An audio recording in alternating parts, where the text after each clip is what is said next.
சிறைக்கு செல்லும் செந்தில் பாலாஜி, கதறும் திமுக தலைமை. நண்பர்களே, நம்ம போடக்கூடிய வீடியோக்கள் உங்களுக்கு பிடிச்சிருக்கு அப்படின்னா மறக்காம லைக் அண்ட் சப்ஸ்கிரைப் பண்ணிருங்க. தமிழகத்தை பொறுத்த வரைக்கும் தற்சமயம் தமிழக மக்களுடைய ஆட்சி என்பது நடந்து கொண்டிருக்கிறது அப்படின்னே கூட சொல்லலாம். அதாவது விஜய் அவர்கள் முதலமைச்சர் பொறுப்பை ஏற்றிருந்தாலும் அங்கே மக்களுடைய ஆட்சி, மக்களுக்கான ஒரு ஆட்சி, மக்களுடைய ஒரு தலைவர், அனைவருக்கும் பிடித்த ஒரு தலைவராக நமது அண்ணன் விஜய் அவர்கள் பதவியிலே அமர்த்தி வைக்கப்பட்டிருக்கிறார். இப்படிப்பட்ட ஒரு சூழலிலே கரூரிலே நடந்த சம்பவம் நம் அனைவருக்குமே தெரியும். கிட்டத்தட்ட 41 மரணங்கள் என்பது கரூரிலே மிக கொடூரமான முறையில் இருந்தது. அதை தமிழ்நாடு மட்டுமல்ல, இந்தியா முழுவதுமே மிகப்பெரிய எதிரொலியாக எதிர்த்தது. அதில் முக்கிய குற்றவாளியாக சேர்க்கப்பட்டவர் தான் விஜய் அவர்கள். ஆனால் பின்புலத்திலே இருந்து ஏகப்பட்ட வேலைகளை பார்த்தவர்கள் வேறு ஒரு நபர் அப்படிங்கிற தகவல் நம்ம தமிழக வெற்றி கழகத்தின் மூலமாக குற்றச்சாட்டுகளாக முன்வைக்கப்பட்டுக் கொண்டுதான் இருந்தது.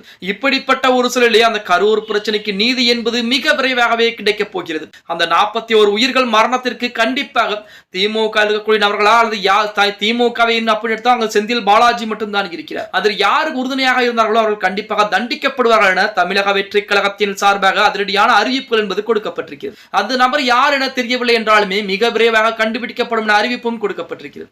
இன்னொரு புறத்தை எடுத்துக்கிட்டோம் அப்படின்னா, செந்தில் பாலாஜி அவர்களுக்கு செக் வைக்கக்கூடிய வகையில் தற்போது பாஜகவை சேர்ந்த அண்ணாமலை அவர்களும் அதிரடியான அறிவிப்பை கொடுத்திருக்கிறார். அதன் அந்த அடிப்படையில் தான் தமிழகமும் அதற்குரிய வேலைப்பாடுகளை பார்க்க ஆரம்பித்திருக்கிறது அப்படின்னே கூட சொல்லலாம். இந்த வழக்கிலே சிறைச்சாலை செல்வதற்கு செந்தில் பாலாஜி தயாராகத்தான் இருக்க வேண்டும் என செய்திகளும் இணையதளங்களிலே உலா வந்து கொண்டுதான் இருக்கு. டிரான்ஸ்பார்மர் கொள்முதல் முறைகேடு வழக்கிலே சிபிஐ விசாரணைக்கு எதிராக டான்ஜெட்கோ தொடர்ந்த மனுவை சுப்ரீம் கோர்ட் தள்ளுபடி செய்திருக்கு. நீதிபதிகள் விக்ரம்நாத், சந்தீப் மேத்தா ஆகியோர் ஹைகோர்ட் முடிவில் தலையிட விருப்பம் என கூறியிருக்கிறாங்க. 2021-23 காலகட்டத்தில் மின்சாரத்துறை அமைச்சராக இருந்த செந்தில் பாலாஜி 45,000 டிரான்ஸ்பார்மர் கொள்முதலில் அரசுக்கு 397 கோடி ரூபாய் இழப்பு ஏற்படுத்தியதாக புகார் என்பது முன்வைக்கப்பட்டது. அந்த நேரத்திலே பாத்தீங்கன்னா சிபிஐ விசாரணை என்பது நடைபெறுகிறது. அதை எதிர்த்து தமிழக அரசின் சார்பாக மேல்முறையீடு என்பது செய்யப்பட்டது. அதாவது செந்தில் பாலாஜிக்கு எதிராக தொடுக்கப்பட்ட வழக்கிலிருந்து மேல்முறையீடு என்பது தமிழக அரசின் சார்பாக செய்யப்பட்டது.